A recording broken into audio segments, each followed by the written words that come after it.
Bab 329, Kaisar 2. Di-upload oleh Baca Suara. Jangan lupa like dan subscribe, agar kami semangat upload lebih banyak. Mengapa orang mengutuk? Apakah benar-benar ada kebutuhan untuk mencari jawaban atas pertanyaan itu? Mengutuk hanyalah sesuatu yang Anda lakukan. Terkadang, kutukan benar-benar muncul dengan sendirinya. Karena Anda ingin mengutuk. Karena Anda tidak punya pilihan selain mengutuk. Itu saat ini terjadi dengan Eugene. Dalam situasi ini, dihadapkan dengan kaisar seperti itu, kata-kata kutukan baru saja mengalir keluar. Dia tidak punya pilihan selain mengutuk. Lihat saja bajingan ini, tidak, bajingan ini. Kata-kata yang baru saja dilontarkan kaisar melukiskan gambaran yang cukup menarik. Apa katanya? Untuk kemakmuran kekaisaran dan kedamaian benua. Pada akhirnya, bajingan ini hanya takut pada Helmut dan Raja Iblis. Dia ingin menghentikan perang terjadi tidak peduli apa, jadi dia memanggil Eugene ke sini hari ini untuk mengikatnya.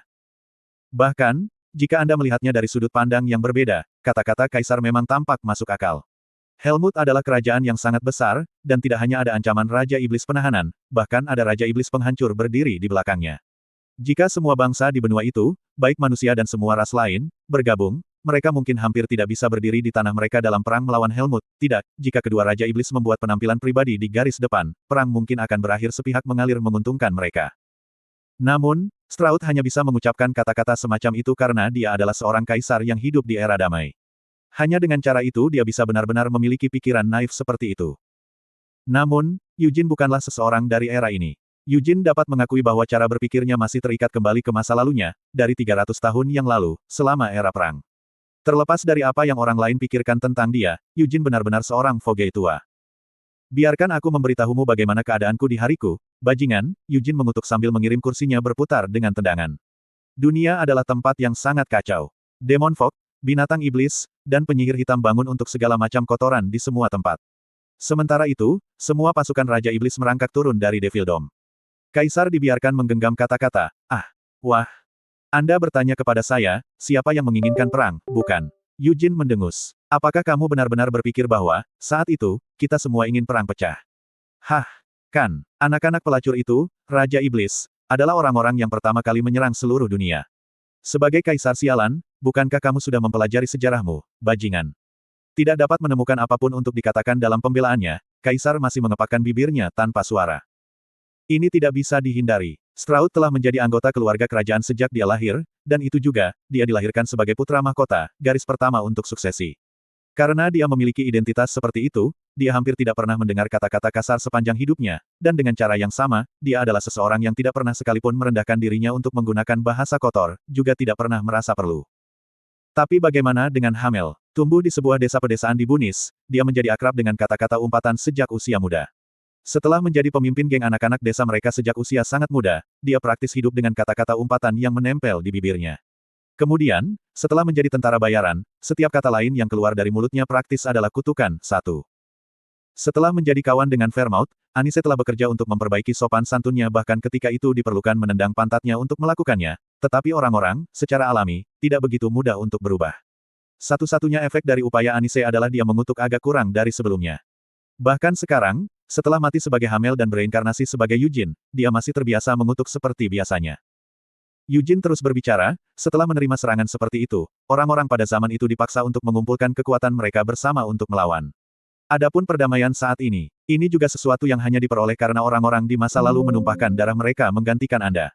Mengerti, Anda tidak hanya bisa tumbuh di dunia yang beruntung di mana Anda bisa hidup dengan perut kenyang dan atap di atas kepala Anda, tetapi seperti Anda juga cukup beruntung untuk dilahirkan dalam keluarga kekaisaran dan menjadi kaisar. Sungguh, dasar bajingan. Wajah Eugene berubah menjadi cemberut, dan dia mengangkat tinjunya mengancam kaisar. Namun, kaisar tidak menunjukkan banyak reaksi terhadap gerakan itu. Ini juga merupakan reaksi alami baginya. Karena kaisar tidak pernah sekalipun menerima pukulan sepanjang hidupnya, dia sama sekali tidak menyadari bahwa itu tinju yang telah diangkat seperti itu bisa dilemparkan padanya. Eugene tidak terlalu peduli dengan fakta bahwa itu kaisar tidak menunjukkan tanggapan. Setelah kesal dan terganggu oleh kaisar, reaksi pertamanya hanyalah mencurahkan semua yang ingin dia katakan. Apa yang kamu katakan sebelumnya? Eugene bertanya sambil mencibir. Kemakmuran kekaisaran dan kedamaian benua. Dasar bajingan sialan, apa sebenarnya yang kamu dengar ketika penahanan bajingan itu membuang berat badannya dan mengoceh? Apakah seorang pahlawan muncul atau tidak, dan bahkan jika kita tidak melakukan apa-apa, sumpah misterius ibu itu masih akan berakhir. Dan menurut Anda apa yang akan terjadi setelah sumpah berakhir? Apalagi, Penahanan itu hanya akan melakukan hal yang sama yang dia lakukan 300 tahun yang lalu. Dan tahukah Anda apa artinya itu? Tidak ada tanggapan dari Kaisar atas pertanyaan Eugene. Itu berarti dunia akan kacau. Eugene meraung. Yah, aku bilang dunia akan kacau, idiot. Anda yang hanya tahu cara menyemburkan, kamu berani. Anda berani, bahkan mengetahui betapa menyakitkannya nenek moyangmu menendang kotoran mereka dalam 300 tahun yang lalu, kamu masih memiliki keberanian untuk mengatakan hal-hal seperti itu. Kaisar masih belum bisa menanggapi semua ini. Bukannya dia tidak bisa menemukan cara untuk membantah kata-kata Eugene. Hanya saja Kaisar mendapati dirinya tidak dapat sepenuhnya memahami situasi yang dia hadapi. Pria yang memuntahkan pidato vulgar dan tidak berbudaya tepat di depannya adalah Eugene Leonhardt. Tidak ada keraguan tentang itu. Namun, karena kekuatan yang diberikan kepadanya oleh ruang ini, Kaisar telah menemukan bahwa itu yang ada di dalam Eugene Leonhardt adalah Hamel bodoh. Tapi apakah itu masuk akal? Apa yang Hamel bodoh yang meninggal 300 tahun yang lalu lakukan di dalam Eugene Leonhardt? Dan apakah Hamel bodoh dari 300 tahun yang lalu benar-benar menegur Kaisar Kekaisaran Kill dengan kata-kata kutukan yang begitu keras? Bagaimana dia bisa menerima ini? Eugene memecah kesunyian, dasar brengsek, ketika seorang penatua yang lahir 300 tahun lebih awal darimu berbicara kepadamu, beraninya kamu tutup mulut. Apakah kamu tidak akan mengatakan apa-apa? Kaisar akhirnya tergagap, kelancangan. Eugene mengerutkan kening, kelancangan. Kaulah yang kurang ajar, dasar fuk trumpet. Sampai sekarang, Eugene telah menahan diri untuk tidak mengambil tindakan dengan menggunakan kata-kata kutukan sebagai gantinya, tetapi karena Kaisar masih berperilaku seperti ini, dia merasa bahwa itu mengutuk saja tidak cukup. Jika ini masih dalam kenyataan, Eugene akan berusaha untuk menjadi sedikit lebih sabar, tetapi sekarang mereka ada di sini di ruang khusus, dia tidak punya niat untuk menjaga kesabarannya. Eugene menguntit Kaisar dengan ekspresi muram di wajahnya. Bahkan Kaisar tidak bisa diam pada langkah ini. Dia masih belum bisa memahami situasi ini, tetapi bahkan lingkungan yang tersesat, apalagi seorang Kaisar, akan dapat mengatakan bahwa itu seseorang yang mendekat kepada mereka dengan ekspresi di wajah mereka tidak akan memiliki niat baik untuk mereka pada saat kedatangan. Kamu berani. Kaisar meraung sambil melambaikan tongkatnya. Wah! Karena kemahakuasaannya di dalam ruang ini masih utuh, Kaisar mampu terbang tinggi ke langit atas kehendaknya sendiri. Dia menciptakan tahta baru dari sudut pandang yang lebih tinggi ini dan duduk di atasnya sambil memelototi Eugene. Mengumpulkan martabatnya, Kaisar berteriak, kamu berani menanyai kami, Kaisar Kekaisaran Kill. Apakah kamu tidak akan turun dari sana? Eugene mencaci seperti orang dewasa yang berbicara dengan anak yang sangat nakal. Kaisar tergagap, beritahu kami identitas Anda yang sebenarnya. Eugene mendengus, katakan padamu. Bukankah kamu sudah menemukannya karena kekuatanmu yang sangat mengesankan? Anda sudah tahu siapa saya. Itu, Kaisar terdiam tidak yakin. Baiklah, karena kamu ingin aku mengatakannya, aku hanya akan mengatakannya. Saya Eugene Leonhardt, reinkarnasi dari Hamel Dinas, yang meninggal 300 tahun yang lalu. Puas. Tapi bahkan Kaisar di zamanku pun tidak berani bersikap arogan sepertimu, dasar bajingan. Eugene bersumpah dengan keras. Itu bohong. 300 tahun yang lalu, dia bertemu dengan Kaisar, tapi itu bahkan sebelum mereka mulai menjelajahi Devil Dome dengan sungguh-sungguh. Setelah parti mereka menyeberangi laut dan membuat nama untuk diri mereka sendiri saat berkeliaran di Devil Dome untuk beberapa waktu, mereka menyatakan bahwa itu tujuan mereka adalah untuk membunuh Raja Iblis dan telah kembali ke benua untuk pasokan dan reorganisasi. Pahlawan Fairmouth dan teman-temannya telah diundang untuk audiensi dengan para penguasa benua, yang termasuk Kaisar Kill saat itu. Di dunia yang hancur berkeping-keping, perjamuan hanya bisa diadakan dengan memeras darah kehidupan dari orang-orang yang sudah menderita, semua untuk mengirim perpisahan kepada para prajurit yang akan berangkat untuk membunuh Raja Iblis dan pahlawan yang berdiri di kepala mereka. Bahkan saat itu, Eugene tidak menyukai bagaimana para penguasa itu menahan diri, tetapi itu dikatakan, dia masih bisa menahan diri untuk tidak menunjuk jari menuduh pada Kaisar dan mengutuk mereka. Slot iklan, kamu bisa pasang iklanmu di sini. Tapi bagaimana jika Hamel kembali dari kastil Raja Iblis penahanan tanpa mati? Akankah Kaisar di era itu masih sombong seperti Kaisar di era saat ini? Eugene tidak berpikir itu akan terjadi. Jadi meskipun apa yang baru saja dia katakan tidak benar, Eugene tidak menganggapnya sebagai kebohongan. Kami adalah Kaisar Kill, Kaisar menyatakan sambil mengumpulkan kemampuannya dan menenangkan suaranya yang gemetar. Reinkarnasi. Mungkinkah hal seperti itu benar-benar ada di dunia ini? Kaisar masih tidak bisa mempercayainya, tapi, dia tidak punya pilihan selain mempercayainya. Eugene Leonhardt. Kaisar menarik napas. Bahkan jika kamu adalah reinkarnasi dari Hamel bodoh, pahlawan dari 300 tahun yang lalu, beraninya kamu begitu kasar di depan kami. Eugene memotongnya pendek, kenapa aku tidak? Masih berdiri di tempat yang sama, Eugene menatap Kaisar, yang begitu tinggi sehingga bahkan jika Eugene memiringkan kepalanya ke belakang, dia hanya bisa melihat telapak kaki Kaisar. Sebagai ujian, Eugene mencoba menggerakkan tubuhnya. Dia mendapati dirinya bisa bergerak dengan mudah tanpa masalah. Selanjutnya, dia mencoba mengambil beberapa lompatan ringan di tempat. Pikirkan saja, lanjut Yujin. Alasan kamu memanggilku ke sini adalah untuk menaklukkan atau menyingkirkanku dengan menggunakan kekuatan mengesankan dari ruang ini. Kaisar ragu-ragu, itu. Yujin mengangkat alis, apakah kamu akan mencoba dan menyangkalnya? Apakah tidak apa-apa bagi kaisar sepertimu untuk berbohong tentang hal seperti itu? Ini benar-benar semua untuk kemakmuran kekaisaran dan kedamaian benua. Kaisar meraung, menolak untuk mundur. Eugene Leonhardt, jika kau benar-benar hamil bodoh sejak saat itu, bukankah seharusnya kau bisa lebih memahami kehendak kami? Lagi pula, bukankah kamu secara pribadi melihat dan mengalami perang mengerikan dari 300 tahun yang lalu? Tentu saja, saya tahu semua tentang itu, Eugene mengakui. Kedamaian kita saat ini dimenangkan saat itu oleh Vermouth Leonhardt dan para pahlawan lain sepertimu. Kaisar berusaha untuk mengklaim, tapi kami, sebagai kaisar yang memerintah, memiliki tugas untuk menjaga perdamaian ini. Sepertinya kamu tidak mendengarkan apa yang baru saja aku katakan, kan, kamu tolol. Bahkan jika kita tidak melakukan apa-apa, sumpah masih akan berakhir. Eugene mengulangi dirinya sendiri. Meski begitu, masih harus ada metode lain, Kaisar bersikeras mati-matian. Dan sumpah masih belum berakhir. Juga, bahkan jika sumpah berakhir, itu tidak menjamin bahwa Raja Iblis akan menyatakan perang. Eugene balas membentak, dan tidak ada jaminan mereka tidak akan melakukannya. Hei, apakah kamu benar-benar berpikir kamu mengenal Raja Iblis lebih baik daripada aku? Ya, ketika kamu bahkan tidak tahu lebih baik dariku, mengapa kamu terus berusaha untuk mendapatkan kata terakhir? Kaisar menggelengkan kepalanya, mungkin ada. Masih menjadi metode lain. Cara untuk menjaga perdamaian tanpa perang atau membunuh Raja Iblis. Krek-krek-krek. Mencengkeram sandaran tangan tahtanya begitu kuat sehingga kayu mulai hancur, Kaisar menyatakan, itulah alasan kami memanggilmu. Karena kami percaya bahwa itu perlu untuk mencegah Anda bertindak tergesa-gesa. Untuk memahami niat Anda yang sebenarnya dan menentukan apakah Anda adalah ancaman bagi kekaisaran dan dunia. Jadi apa yang akan kamu lakukan sekarang? Eugene bertanya sambil menyeringai sambil memiringkan kepalanya ke samping.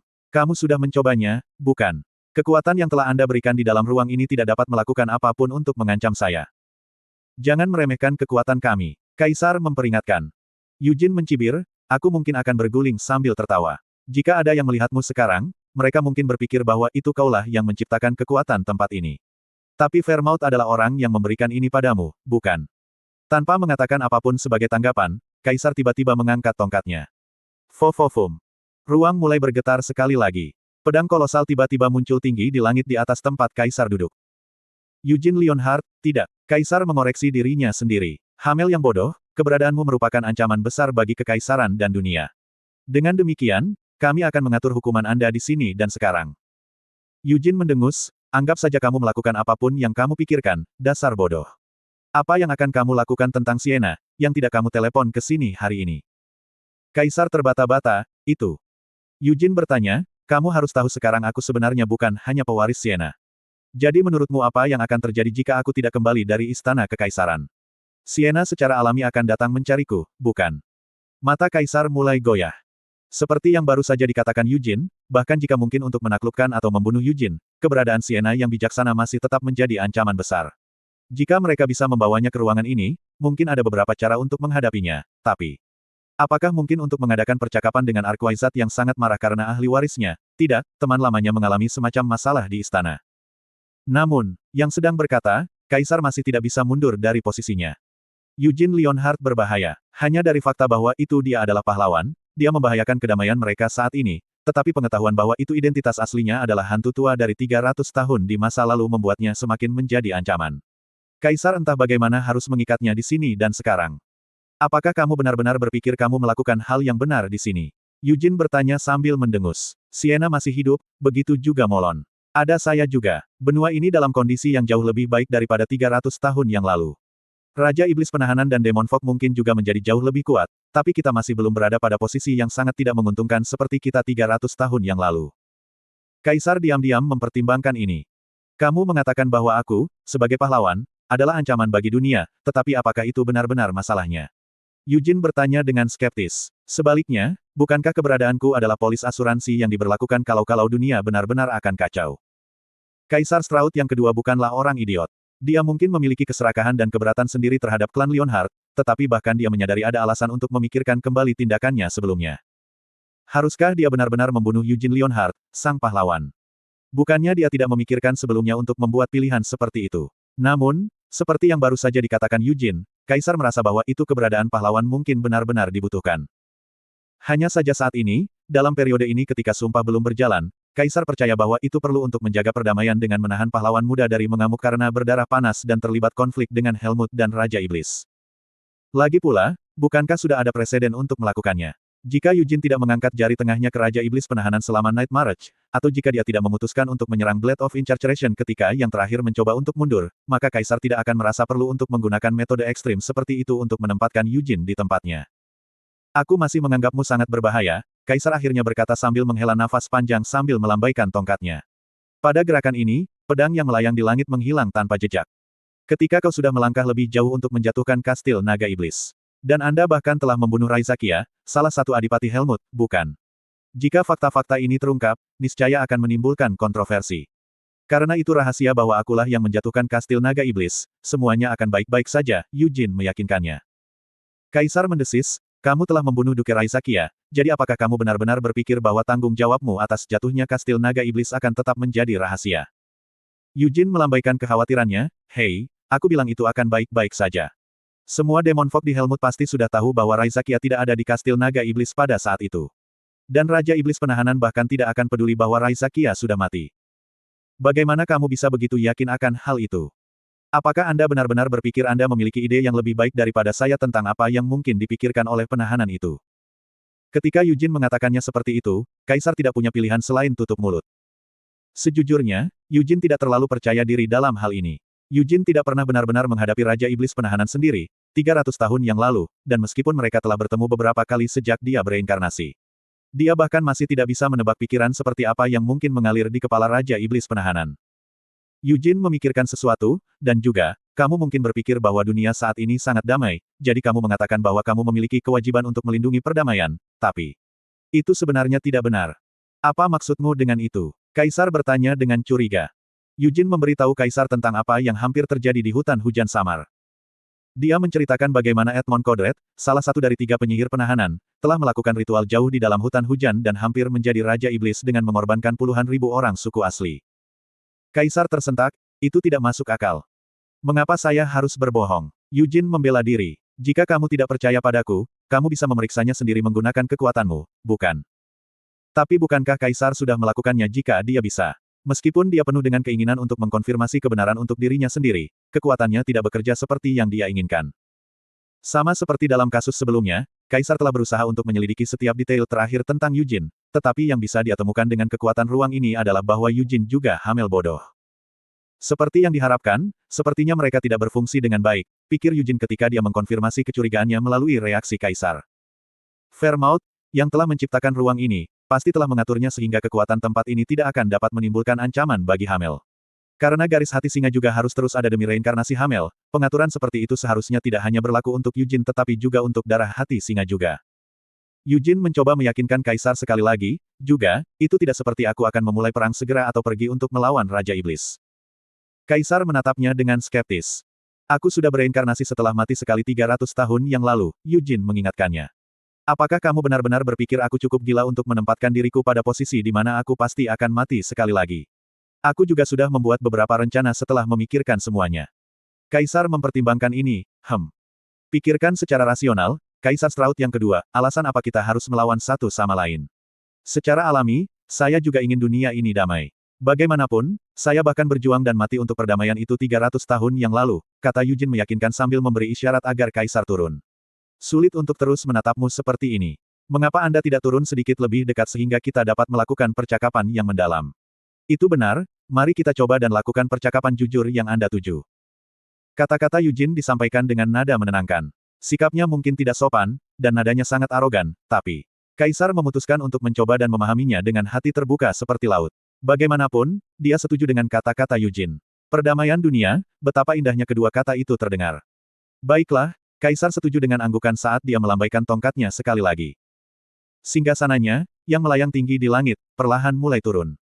Kaisar menyatakan, pahlawan dari masa lalu, izinkan kami untuk memperkenalkan diri kami sekali lagi. Kami adalah Kaisar ke-48 Kekaisaran Qil, Stroud Theodore Qil. Kemarilah, bajingan, Yujin tiba-tiba menggeram, tidak menunjukkan niat mendengarkan akhir perkenalan Kaisar. Saat tahta berada dalam jangkauan, tangan Yujin telah melesat dan meraih kaki tahta. Kamu yang tidak sopan, Yujin mengutuk. Kamu terus bertindak begitu angkuh hanya karena kamu adalah kaisar, tapi aku 300 tahun lebih tua dari bocah brengsek sepertimu. Apa yang kamu lakukan? Teriak kaisar saat lengannya melambai kaget.